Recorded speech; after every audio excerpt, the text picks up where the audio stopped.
สวัสดีครับตอนนี้เราอยู่น้ำตกเอราวัณชั้น5สวยมากเลยอยู่กับออนิวลูกสาวพ่ออาเฮ้ยน้ำตกชั้น5สวยมากเลยไปพี่สันกับพี่สันกับยายมาแค่ชั้น4แล้วก็กลับไปแล้วแม่แต้วมาถึงชั้น5นะแม่แต้วพ่ออาร์ตออนิวแล้วก็ต้นกล้ามาถึงชั้น5เก่งมากเลย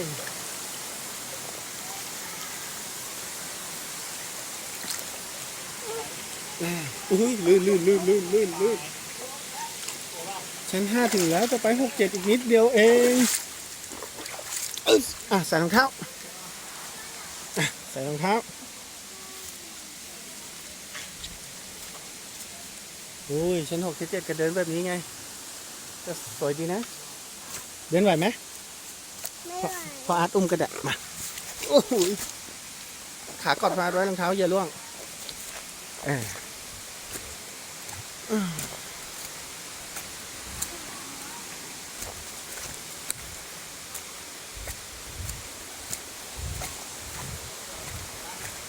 วิวน้ำตกชั้น5ครับผมสวยมากนี่ตรงนั้นเขามีอะไรนะนี่น้ำตกชั้น5น้ำตกชั้น5เบื่อไม่ลงว้าว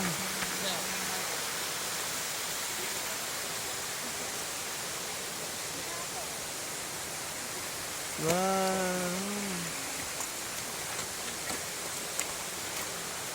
วอันนี้มองกล้องดินิวมองกล้องเห็นไหมน้ำตกชั้น5เบื่อไม่ลง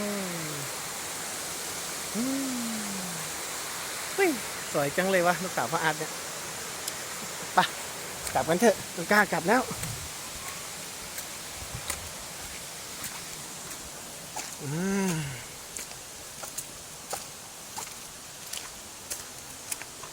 เขาบอกพ่ออาร์ตเป็นซุปเปอร์แมนอะจริงไหมจริงปะพ่ออาร์ตอุ้มอนิวไงใช่ไหม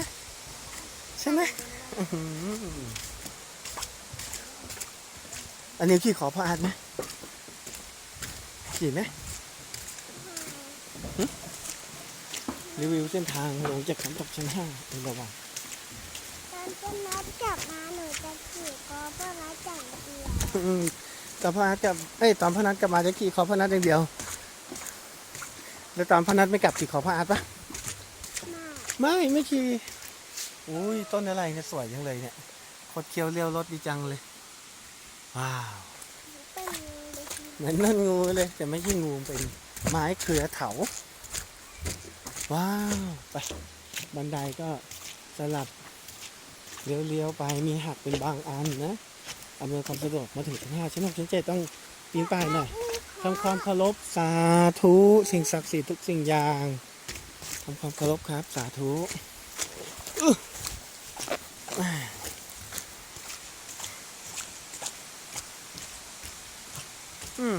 ไม้เซลฟี่ไม่มีเนี่ยใช้มือถือเอาโทรศัพท์มือถือลืมไว้ในรถเหรอเพราะอาร์ตไม่ได้ซื้อมาเพราะอาร์ตซื้อมานานแล้วมันคงหายไปแล้วล่ะเด็กๆเล่นกันพังหมดแล้วมั้งนี่ห้ามเก็บดอกไม้ห้ามส่งเสียงดังห้ามออกไปตายไฟห้ามออกนอกเส้นทางห้ามทิ้งขยะห้ามสูบบุหรี่ตามทันแม่แก้วไหมตามแม่แก้วทันไหมทำความเคารพสิ่งศักดิ์สิทธิ์สาธุ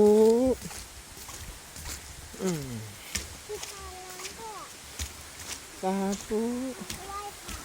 มีทางไหว้พระด้วยเนาะ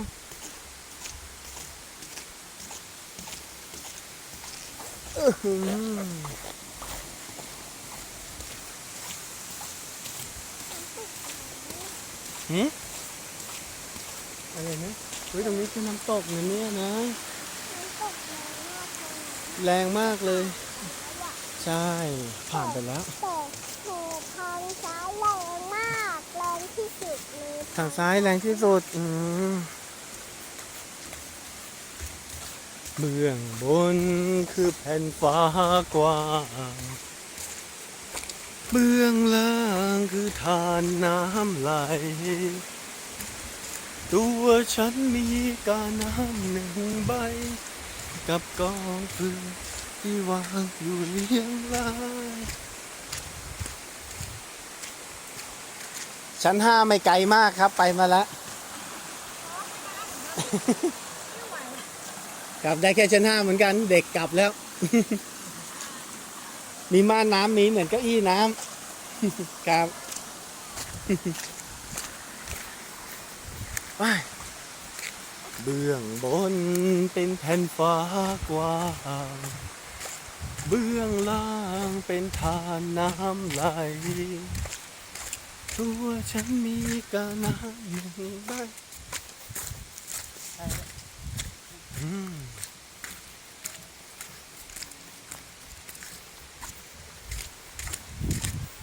กับกองฟืนที่วางอยู่เลี้ยงรา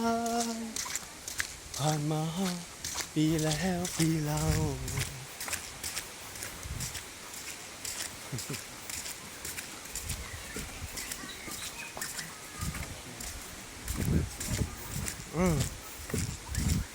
แม่เจ้าอยู่ไหนแล้วเนี่ยวันเก่าๆก็ผ่านเลยไปคืบคลานเข้าสู่วันใหม่ลมหายใจยังอบอุ่นในสวน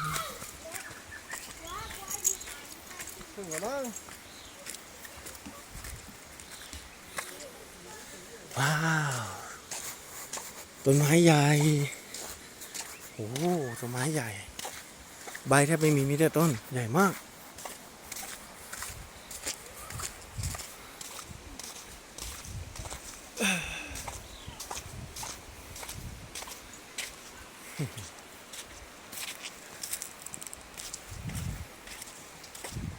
ฉันไม่ได้คิดอื่นใดที่ยาวไกลกับสุดขอบฟ้าโอ้ยชักเมื่อยซะแล้วชักเมื่อยซะแล้วยายตันโทรตามแล้วอ่ะไม่รับได้ไหมเดี๋ยววิดีโอสะดุดยายตันโทรตามแล้วยังไม่รับหรอก ศาลาผุพังแล้วชำรุดรอการซ่อมแซมห้ามนั่งศาลาด้านหลังครับเอานิ้วเหนื่อยหรือเปล่าเหนื่อยยังไงเราเดินก็ไม่ได้เดินนะเอานิ้วเหนื่อยหรือเปล่าไม่เหนื่อยรองเท้าอย่าหลุดนะไม่หลุดค่ะค่ะไปไหนแล้วไม่เห็นพูดค่ะเลยไม่หลุดค่ะดีมาก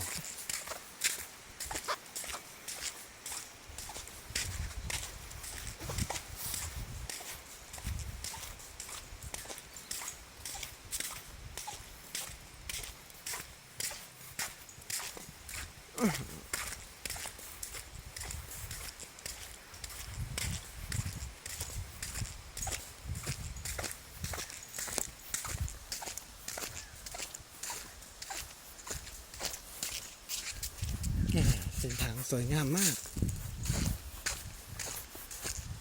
ไปถึงนะเขาเทปูนมานะอุ้ยแล้วลงสแตร์แล้วอ่ะลงไม่ได้เฮ้ยต้นกล้าอยู่ข้างหน้าต้นกล้าต้นกล้ายายตาลโทรตามแล้วเลยเฮ้ยโอ้โหโอ้โหแม่อันนิวจ้านี่ตัวช่วยตอนแรกไม่รู้จับชูชีพไว้ครับมือล่างจับชูชีพช่วยผ่อนแรงได้ตอนแรกก็เกรงแขนโอ้โหได้ใบเสร็จเต็มเลยตอนนี้จับไว้ ตอนนี้พ่ออาร์ตก็จับชูชีพไว้ถ่ายภาระมาให้บ่าบ้างจากตอนแรกใช้แขนอย่างเดียว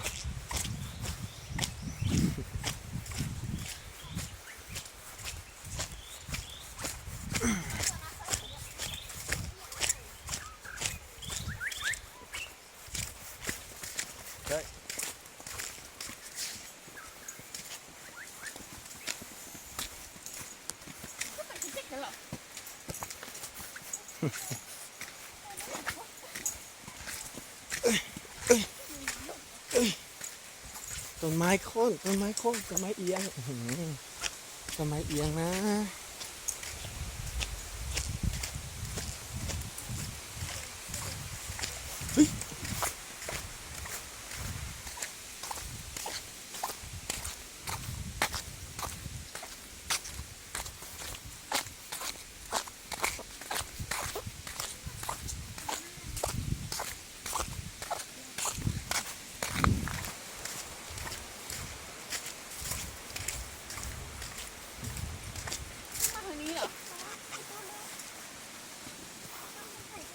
อืม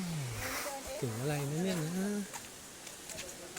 เฮ้ยถึงแม่แต้วแล้วแม่แต้วอยู่ตรงนี้เองแม่แต้วช้าแล้ว ไม่เห็นมีอะไรเลยขี่ขอพ่ออาร์ตไหม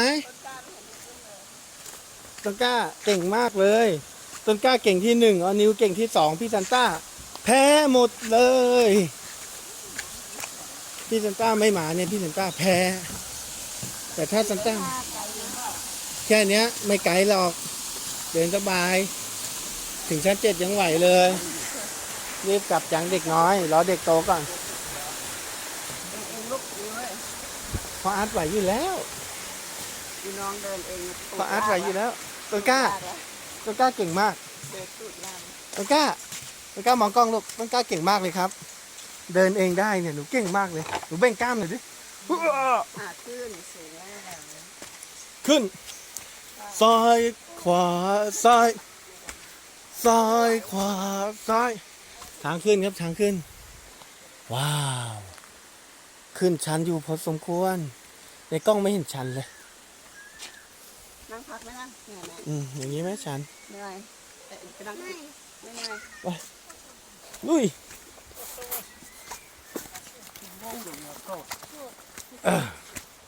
รองเท้าอย่าหลุดนะนิวอ้ายโอ้โหขึ้นมา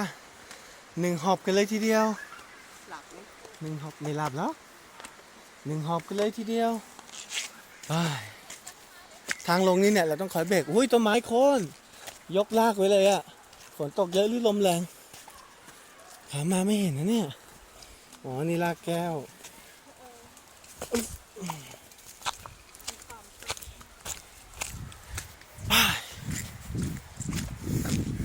ไปต่อกันเถอะไปต่อไม่รอแล้วนะไปต่อไม่รอแล้วอ๋อขามาเห็นแค่ต้นโค่นไม่เห็นว่าลากลอยสาธุสิ่งศักดิ์สิทธิ์สาธุทำความเคารพสิ่งศักดิ์สิทธิ์กันลูกสาธุทำความเคารพสิ่งศักดิ์สิทธิ์แล้วสาธุสาธุนางตะเคียนหรือเปล่าแม่ตะเคียนหรือเปล่าไม่รู้นะเราทำความเคารพไปก่อนสาธุเมื่อยปากโอ้ยรองเท้าจะล่วงนะนิวถึงชั้น4ยูตันอยู่ชั้นไหนวะโอ้ยคุณยายอยู่ชั้น2คุณพ่อคุณแม่มาถึงชั้น5เนี่ยคุณยายมาถึงชั้น4ใช่ไหมตะกี้เนี่ยเฮ้ยสไลเดอร์โอ้ยแค่นี้สบายทางดีขนาดนี้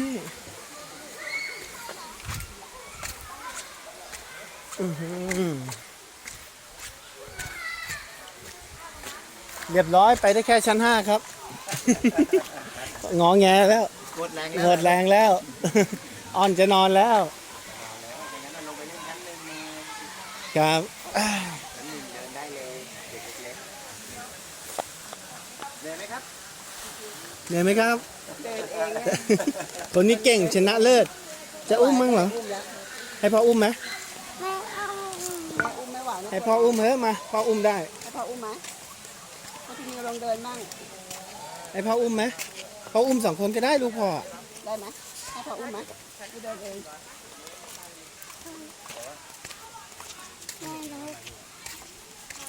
แม่รู้ เร็ว กล้าเดินเก่งมากเล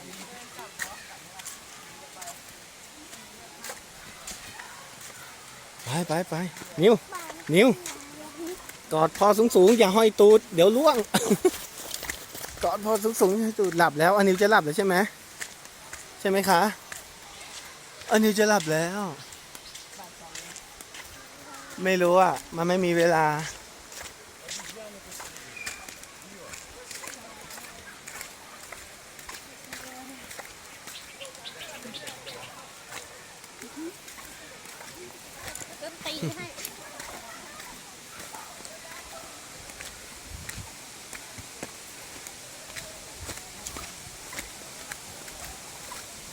สาธุสิ่งศักดิ์สิทธิ์สาธุ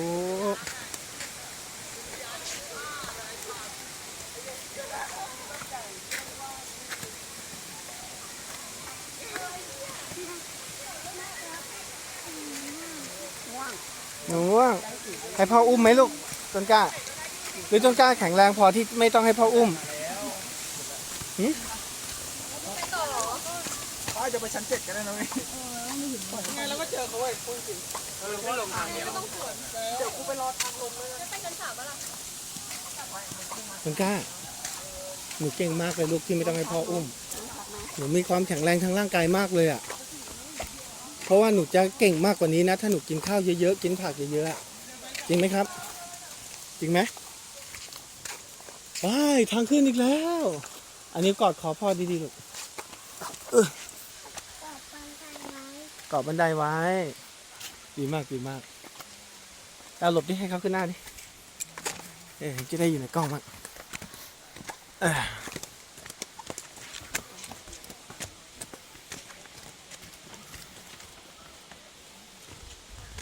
ไปโอ้โหไปไงวะไปงี้ไปต่อไปเป็นทางลงนะพี่นิ้วหลับสลบแล้วพี่นิ้ว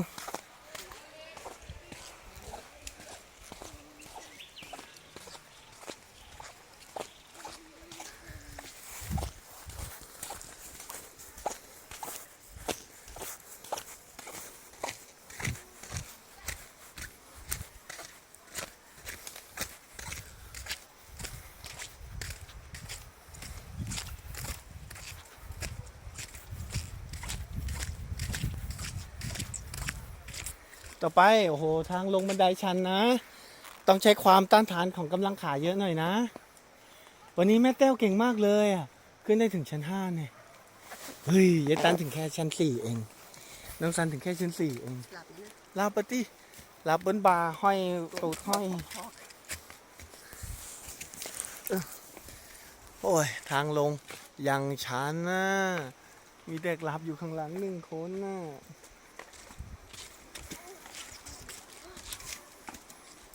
ว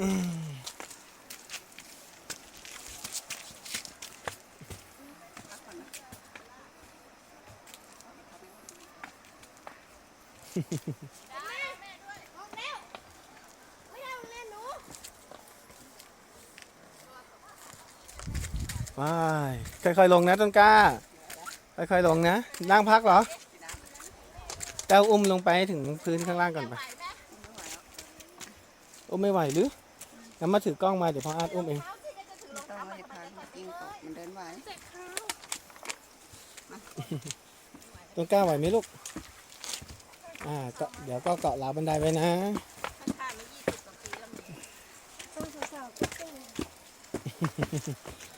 สวยครับข้างบนยิ่งสวยผมไปถึงชั้น5เองชั้น5ก็สวยขี่หลังขี่หลังขี่หลังไม่เต้าขี่หลังไม่เต้าเดี๋ยวเองมาชิดซ้ายมาชิดซ้ายเดี๋ยวขึ้นหน้าจะได้เห็นโอ้ยขี่หลังเด็ก แม่มีมือเดียวจะถึงข้างล่างหนูก็เดิน ๆขาแข็งๆไว้เด้อขาแข็งๆไว้เด้ออย่ากิ้งเด้อ ถึงแล้วถึงล่างแล้วลูกถึงล่าง เฮ้ยก็บอกข้างล่างสวยกว่า ข้างบนสวยครับ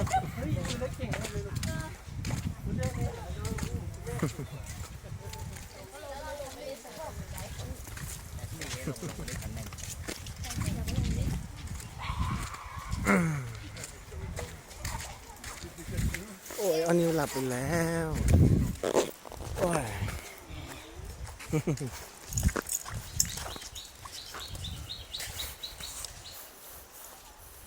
ต้นกล้าเก่งมากเลยอุ้ยเดินทางแอดเวนเจอร์ด้วยอ่ะ Travel Adventure Walk in limb of road เฮ้ยไม่แตะตัวหน้าดิเอ๊ะเนี่ยใช้ลิ้นให้เก่งนะเนี่ยทำเป็นทำปากเนี่ยชั้น3ลัดไปนี่เลยลัดไปเนี่ยซ้ายเนี่ย ไปทำไมอ่ะลงไปนู่น อ้าวเหรอ เราไม่ได้ไปฝั่ง เออ นิ้วขึ้นกอดคอพ่อหน่อยลูกนิ้วขึ้นกอดคอพ่อหน่อยมันล่วงเฮ้ยก็เนี่ยคือเส้นทางไม่ได้ออกนอกซะหน่อยอันนิ้วเอาขากอดพ่อไว้เจ้ารองเท้าล่วงปะ หลับนะ หลับอ่ะสิกอดคอไว้แน่นๆกอดคอแน่นๆคอจะหลุดแล้วนิ้วอะแขนจะหลุดจากคอพ่ออาร์ตแล้ว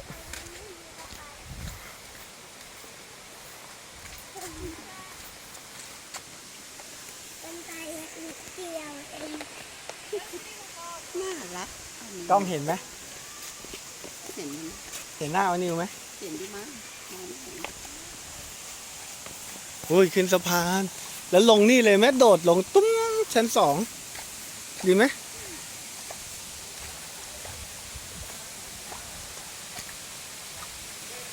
โอ้ยไปแล้วข้ามบริดจ์กลับกันเถอะเอ้ย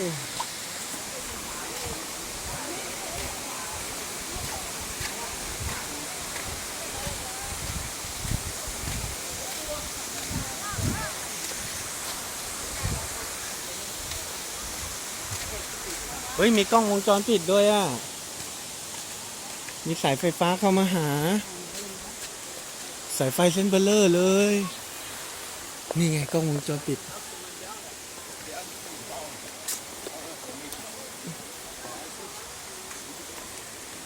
อ้าย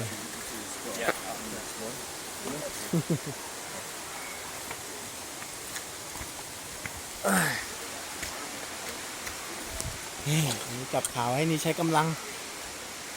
ไบเซ็ปสูงมาก ไบเซ็ปเก่งไว้ อันนี้ก็ใช้ตัวช่วยจับชูชีพไว้ก็เป็นกล้ามเนื้ออะไรโชเดอร์อะไรวะว้าวจะถึงชั้นสองแล้ว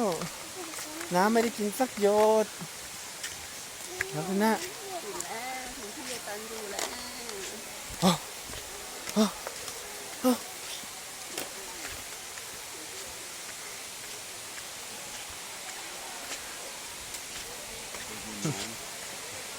สลีปแล้ว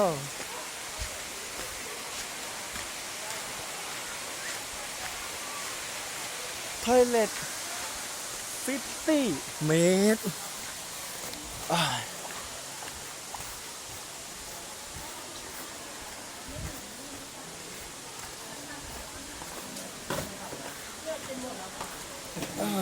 นี่แหละจุดมาจำขวดน้ำจุดรับฝากอาหารเครื่องดื่มรองเท้าหลุดไหมเฮ้ยใครเนี่ย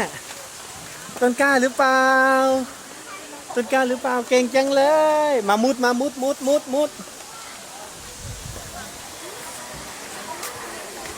เบื้องบนเป็นแผ่นฟ้ากว้างเบื้องล่างเป็นทานน้ำไหลตัวฉันมีกาน้ำหนึ่งใบกับกองฟืนที่วางอยู่เรียงรายเรียกพี่สันพี่จำพ่อ ดังๆเกิดมาปีแล้วปีเล่าวันเก่าๆก็ผ่านเลยไปที่คานเข้าสู่วันใหม่ลมหายใจยังอบอุ่นในสวงฉันไม่เคยคิดอื่นใดที่ยาวไกลเกินสุดขอบฟ้าแล้วพบกันใต้ดวงตะวันลอยยามเธอนอนฉันจะกอดนิทานเรารักกันแล้วพากันก้าวไป อันนี้เดินเองเก็บไม้เก็บฟืนไปต้มกัน ถึงแพ็กเกจอะไรเงี้ย น้ำเดือดแล้วก็แบ่งกันกิน เขาบอก400ฟืนหมดแล้วช่วยกันเก็บฟืน ไปถึงอีก น้ำเดือดเรามาแบ่งกันกิน ยันนั่นแหละ ฟืนหมด กว่าจะไปถึงนู่นบ่ายสองแล้ว เล่นน้ำที่ห้องก่อน ลงน้ำตรงนี้ก่อนที่ร้อน ไปชักคนเยอะมาก เขาลงแป๊บเดียว ไ โดด ร้อน เร่งไปเปลี่ยนท่าไปเปลี่ยนรถ เออ อย่า ลงล้างเนี่ย เดี๋ยวกลับแล้วลูกมีน้ำเย็นไหมอะไรติดอ่ะมีไอ้น้ำเย็นมีบ่หลับมาตลอดทางอันนี้ยางตลอดทางหลับนะลูกดานี่นมกับพี่ซันนี่หิวนมอ่ะ ไอ้น้องก็เอ๊ะ นมช็อกโกแลตมีป่ะนมช็อกโกแลตอ่ะ ไ